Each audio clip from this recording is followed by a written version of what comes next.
نتحدى أهل البدع والأهواء، أهل البدع العقائدية وأهل البدع السياسية، نقول بيننا وبينكم السلف، بيننا وبينكم الكتب. كان أحمد يقول البدع بيننا وبينكم الجنائز.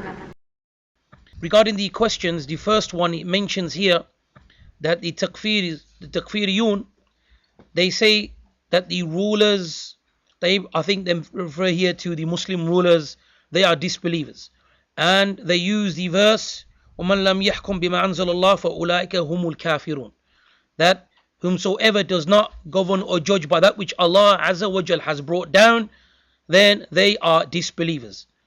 And the question goes on to say that when it is said to them that this is only when you make tahreem or tahleel, when you make something halal or haram, then they reply by saying that shaitan, that when Allah subhanahu wa ta'ala said to him to prostrate to Adam, then he denied.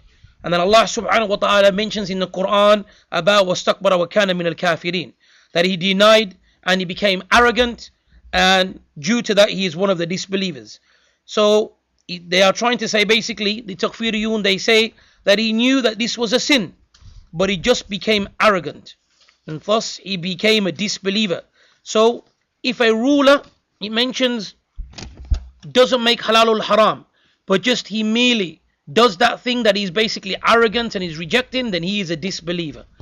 Then based upon this principle here, then you would have very, very little Muslims on the face of the earth.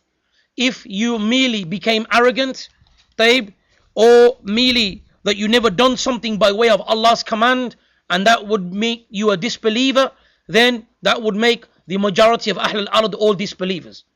So that qa'idah there is totally incorrect, because we all fall short.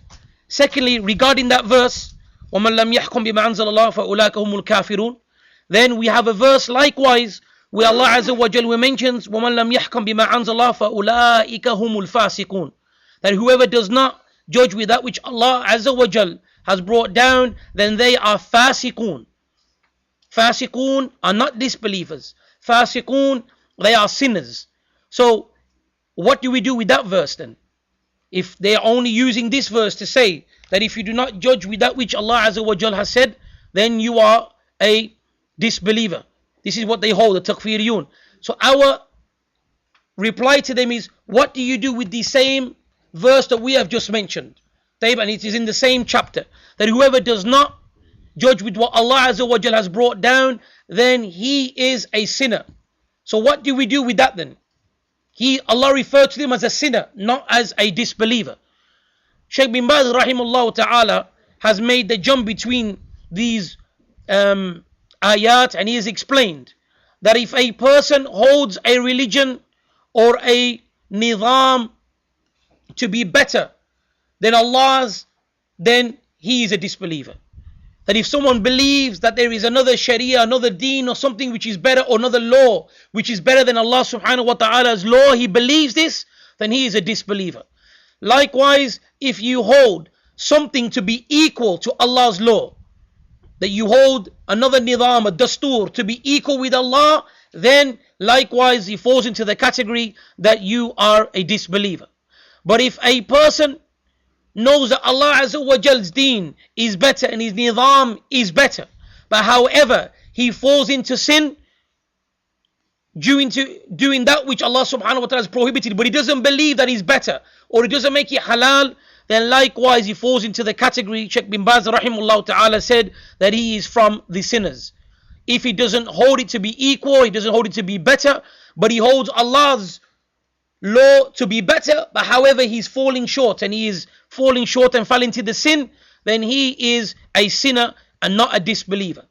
Likewise, ikhwan, regarding this verse, what they are saying, that if you do not judge with that which Allah subhanahu wa ta'ala has brought down, then you are a disbeliever. Then remember, ikhwan, the founders of this type of methodology, the Khawarij, that were the ones that killed Ali radiallahu ta'ala an, when they were killing Ali radiallahu ta'ala an, and they were striking Ali with the sword radiallahu ta'ala on his head, and they were killing him, what were they saying? they were reciting the same verse. They were saying, whoever does not judge with what Allah Azza wa Jalla has brought down, then he is a disbeliever. The same Khawarij used these verses, and this is what they used and made the blood lawful of Ali radiallahu ta'ala an. Now, is any one of us in this room going to believe for a second that Ali radiallahu ta'ala an was a disbeliever? The Khalifa, the fourth Khalifa, where the Messenger sallallahu alaihi wasallam was said, Anta fil Jannah. He is one of the ones that said that you are in paradise. The Messenger sallallahu alaihi wasallam. Are we now going to believe that he was from the disbelievers just because these Khawarij, they put down this corrupted methodology and they've totally missed the mark? That is incorrect. Then it goes on to mention regarding the argument of Iblis, that Iblis became arrogant and then he became one of the disbelievers. Is it because of his arrogance only that made him a disbeliever? First and foremost, the argument is this: Allah Azza wa Jal has named him a kafir. It is Allah that is informing us in the book that Iblis is a kafir. Kana min al-kafirin. That he was from the disbelievers. So if Allah Azza wa Jal has mentioned this, then we take it. If the Messenger sallallahu alaihi wasallam has mentioned this, then we take it. Whether there's a justified reason for it, whether we understand or we don't understand. Who better is in speech than Allah?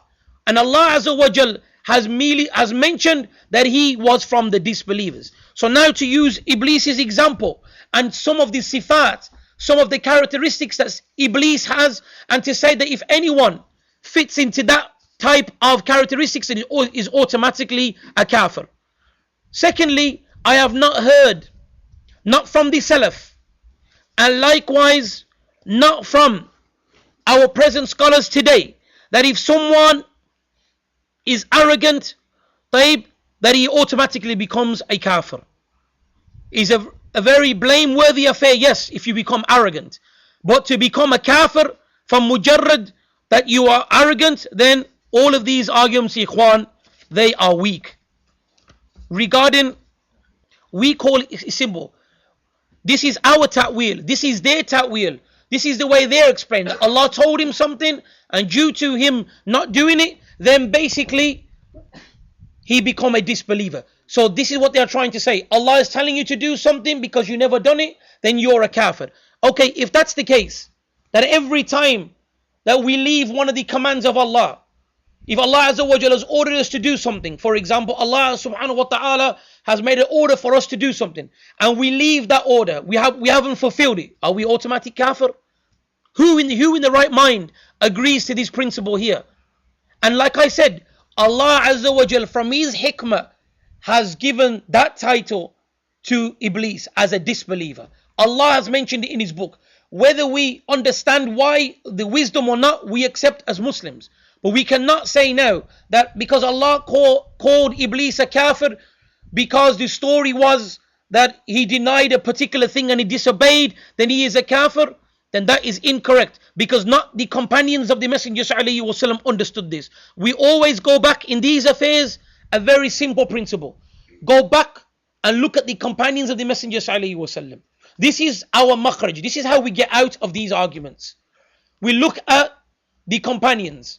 Why? Because they are the ones who understood the religion the best after the Messenger sallallahu alaihi wasallam. Did any of the companions and the tabi'een and the atba' tabi'een, because they are better than us in understanding with the Quran and the Arabic language and everything, did any of them understand that if you become arrogant or you deny a certain command of Allah, then you are an automatic kafir? Did any of them understand that? Or did any of them lay down these principles?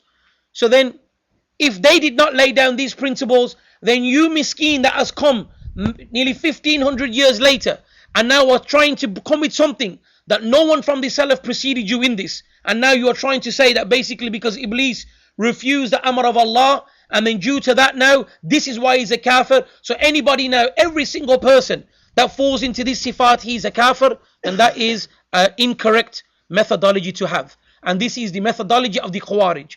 This is the way of the Khawarij, the same Khawarij that killed the Khalifa Ali radiallahu ta'ala an. And Ali radiallahu ta'ala, we know his great virtues, but because their understanding was so warped and so far gone from the truth, and they thought what they were doing was bringing them closer to Allah, they prayed. And the Messenger ﷺ said, your salah is nothing compared to their salah. Your fasting is nothing compared to their fasting. The reciting of the Quran is nothing compared to their recitation. When they came to fight, they heard a big humming from a distance, because they were the people of the Quran. They used to read so much. With all of this, ikhwan, they got it wrong. The Messenger ﷺ said regarding them that they are the dogs of the hellfire. The Messenger ﷺ in one narration mentions that they leave the fold of Islam like how an arrow leaves the bow. Yet, look how they prayed, look how they fasted. But ikhwan, their understanding of these verses was incorrect. And look at the evil which that understanding brought. It led to the death of Ali radiallahu ta'ala an. And the same people that are following that methodology around today are doing the same thing, declaring such and such a person to be a kafir, him to be a kafir. And what they are doing, they are using their own intellect and gathering verses that none of the companions, none of the tabi'een, and none of the salaf understood it how you are understanding. So in conclusion, ikhwan, this is incorrect.